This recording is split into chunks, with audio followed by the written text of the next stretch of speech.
So right after emancipation, or I should say, remember, emancipation did not come suddenly. Emancipation had a period of a 4 year transition period where the ex-colonial master said they were preparing the slaves for full freedom. So between 1834 and 1838 was the apprenticeship system. So it was the desire of the ex enslaved people to leave the plantation system altogether, because the plantation system harbored so much resentment, pent up feeling for generations. People had horror stories. So their desire was just to leave this place which they saw as being dark, a dark part of their history.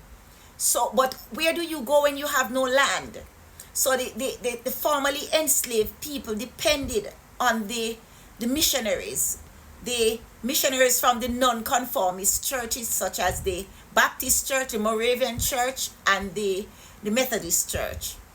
These missionaries were able to raise monies from their congregation in England, and these monies were used to purchase the first plots of land, which were converted into what we call free villages. A free village is a settlement of formerly enslaved people set away from the plantation, which gave them some amount of autonomy, independence, and dignity. It was also a place where they could worship freely, send their children to school to get the basic form of education, reading, writing, and arithmetic, right? And also a place where they could own their own small plots of land, and that was important for the formerly enslaved people. So you have missionaries such as William Nib and Thomas Burchell, James Philippo, people like Howell Sligo. As a matter of fact, the first free village which was formed in Jamaica was formed in Sligoville, named after Howell Sligo, in 1835. All right. Then you had Kitson Town too, was a free village. You had Granville in St. James. You had Granville was in Trelawney, sorry. You had Mount Creary in St. James. You had places like Buxton and Kettering in St. Anne. You had Wilberforce in St. Thomas, right? And so these were the first set of free villages that offered the slaves some amount of respect after emancipation.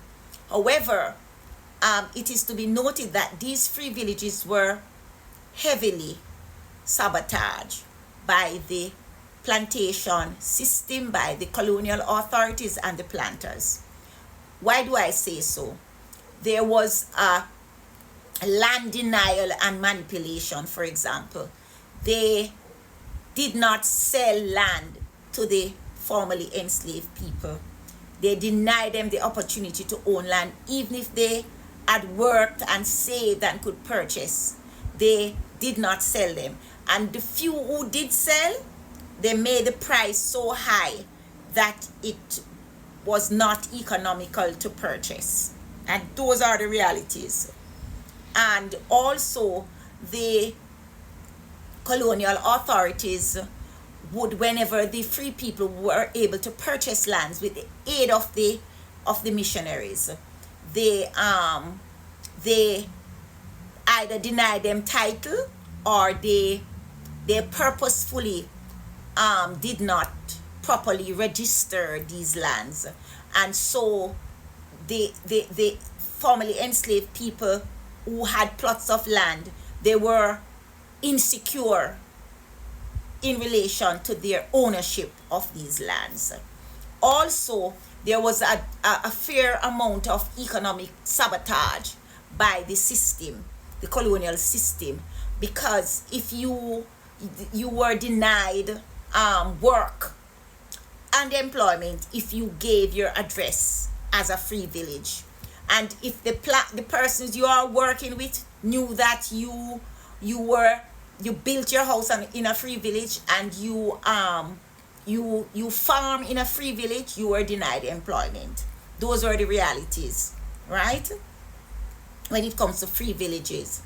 Also, what the colonial authorities did, these small plots of land, usually a square or 2 squares, they would make the land taxes and the fees so high in these areas so as to render the living in free villages unsustainable, basically.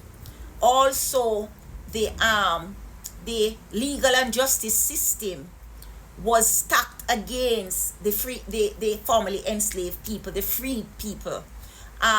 The justice system, whenever there were land disputes, the court system and the judges, the magistrate, would side on behalf of the planter class. And so the free people were denied justice, basically. Also, they had established vagrancy laws to punish poverty and joblessness. So if you were found loitering, for example, wandering and not working, you could be charged and sent to prison at hard labor or fined. Now remember, if you are unemployed, you could not pay a court fine, so you would have to spend a term of imprisonment.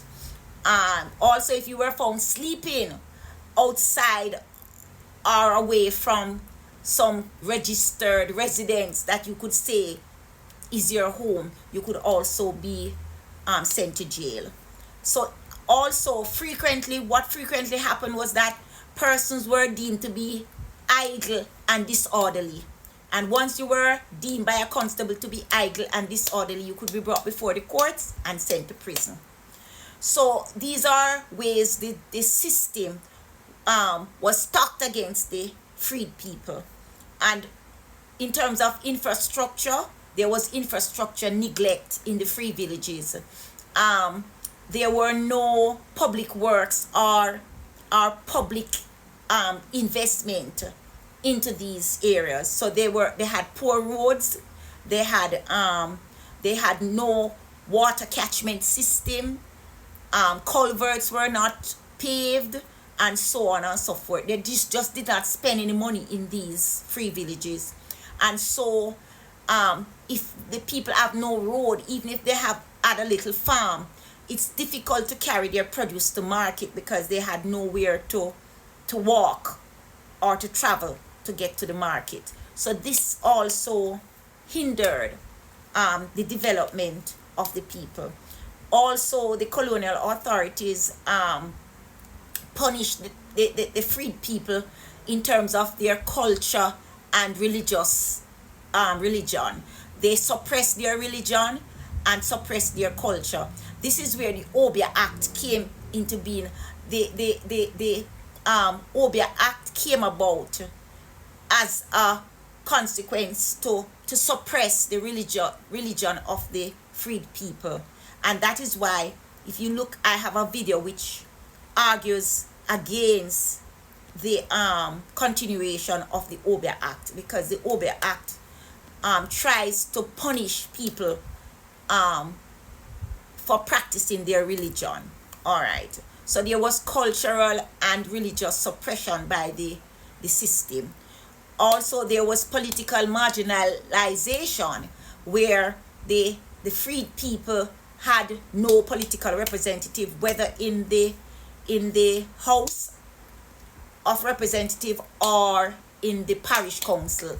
They just did not recognize them because they could not vote, because voting qualification, you had to have property or you earn a certain income. And so you have it. But in spite of all of this, we rise. Our ancestors prevailed and they lived to tell another day. God bless you until we meet again. Amen.